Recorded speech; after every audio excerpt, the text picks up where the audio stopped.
You want to be financially free or build wealth by the time you are leaving school, keep watching.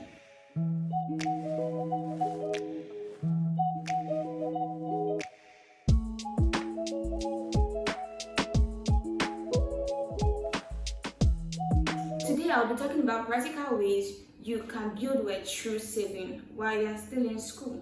And the first point here is to know the figure that you receive, to know the amount of allowance you receive, to know if it is monthly, if it is weekly. So like, do you receive 30,000 weekly? Do you receive 30,000 monthly? Do you receive 10,000 weekly?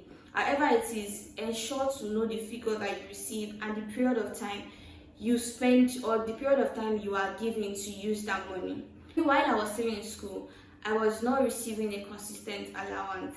It was majorly on, after this money finishes, you can ask. So if you are like me, sure, still keep that figure that you receive, because even while it wasn't based on any time period, there was still a particular amount that was still sent to me. So know the figure that you receive, know the amount you are receiving per month or per week, because that will help you in knowing how to allocate your expenses and how to save. I'm jumping already. Second point is create a realistic budget. So I'm not saying create just any budget. Let it be very realistic.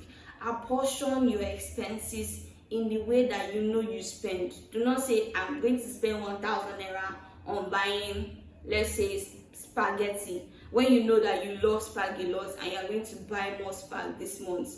I hope you get what I'm trying to say. So make sure that you create a very realistic budget for yourself, and while you are creating budget for your expenses, also ensure to remove a portion of what you are budgeting for your savings and also for your tithes.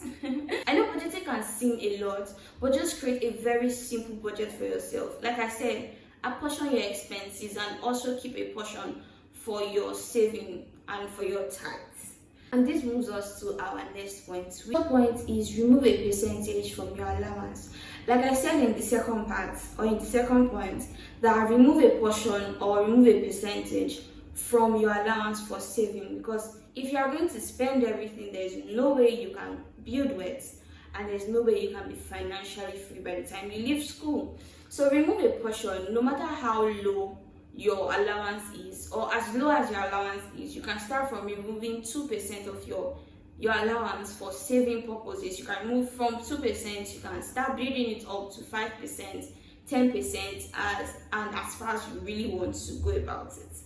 I'm not saying that you should fall into the habit of saving and then starving yourself. You should be able to find a balance in saving and spending. So I also had that issue in school where I was saving and then I wasn't apportioning a lot to my spending. So when you're creating that budget, be very realistic, like I mentioned. Just ensure that the remaining money that you have, that's after removing the percentage you want for your saving, can last you till you receive your next allowance. Like I said before, don't create an unrealistic budget for yourself.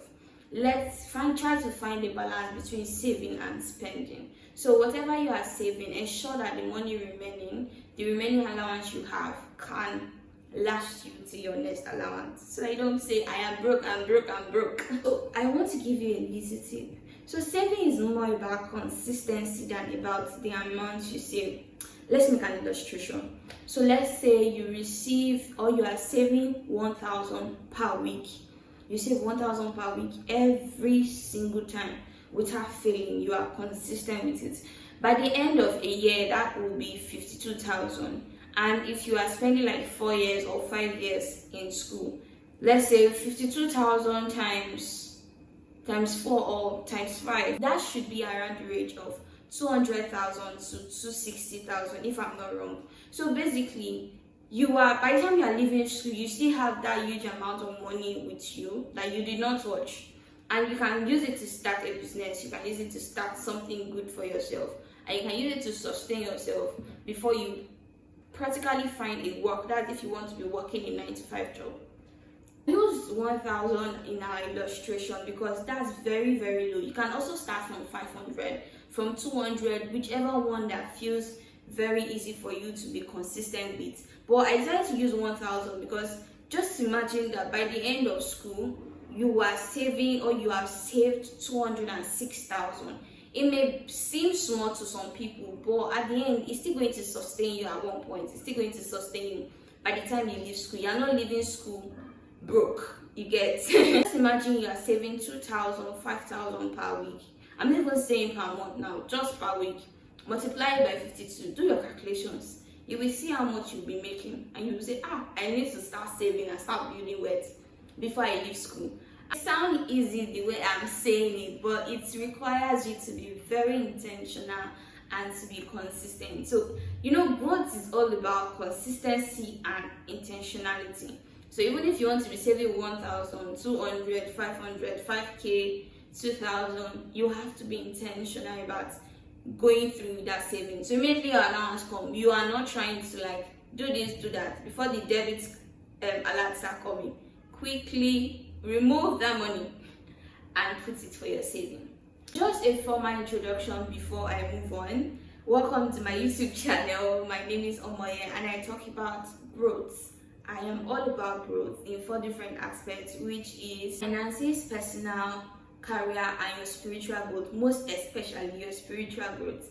Knowing God more, knowing your identity in Christ, and living to your fullest potential. If you find this content very educating or maybe entertaining, please hit the subscribe button and like the video. As Jay will say, it doesn't bite. It doesn't bite. Hit the subscribe button and like the video. The point is use a saving app. So while I was in school, I was using Kolo for a while. Like from my 100 to 300 level, I was using Kolo.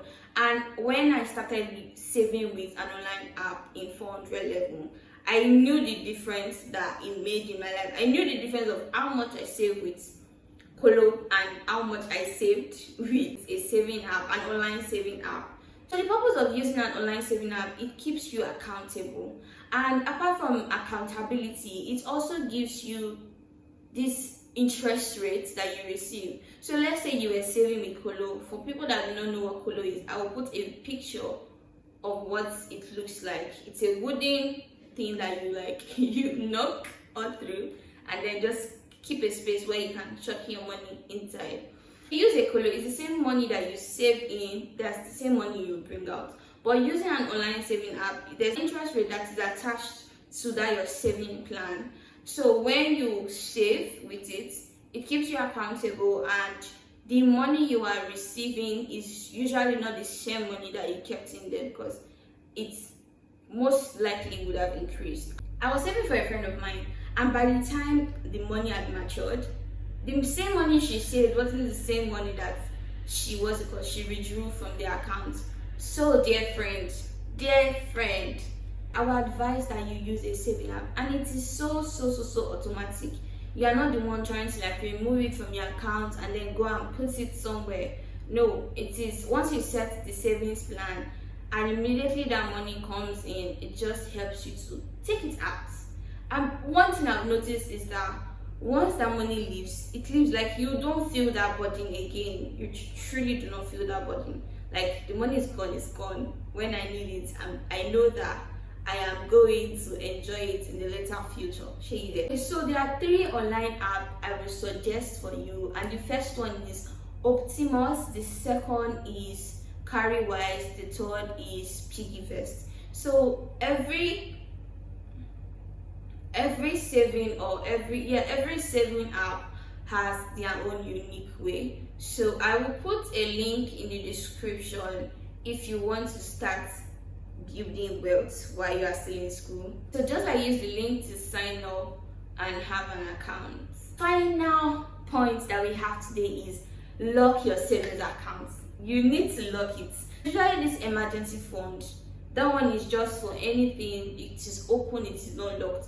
But if you know that you are looking forward to something, if you know you want to really build wealth, if you are looking forward to saying, by the time I'm done with school, I want to start a particular business and I need capital for that, please lock it. Because it can be very tempting that after it has automatically saved for you, you go back to withdraw it. Once it is locked, it's very difficult for you to withdraw the money. So it is till your maturity date before you can remove it. And the least maturity date is 3 months. So you can save as long as you want. You can start with just 3 months. then increase it to 6 months, then increase it to a year, however you want it to be. So I hope this video has helped you overcome that question of how do I save, how can I build wealth, how can I save while I'm still in school with so many expenses. If you want me to recap, first, know the figure that you receive. Is it monthly, is it weekly, what is the particular amount? Second, create a realistic budget for yourself. Be real to yourself. Third one, remove a percentage of your allowance for saving. Apportion a percentage of your allowance for saving. And the fourth one, use a saving online app or use an online saving app. And then finally, the fifth one, lock the savings plan. Lock it. Lock the savings plan. I hope that after watching this video, you can start building your wealth while you are still in school. And if you're a 100 level student and you're watching this, it is the right time to actually start building your wealth. And even if you're a 400 level student, you can still build wealth before leaving school. You can still build wealth. Although I talked about using saving to build wealth, I'll be making another video, a part 2 of this video, on how you can build wealth through other form and through other means while you are still in school. So turn on that notification bell so you don't miss out. Turn on the notification bell. It doesn't bite. Turn it on. And if you are yet to like this video, please like, comment, engage. Please engage in the comment section and subscribe if you have not subscribed. If you're a new viewer, you're welcome on board. If you are a returning viewer, I love you so much for coming back to watch my videos, and I really appreciate it. So remain Omoye, the girl loved by God, here to share with you all the growth tips of finances, personal growth, career, and your spiritual growth, your work with God. Bye for now. See you next week.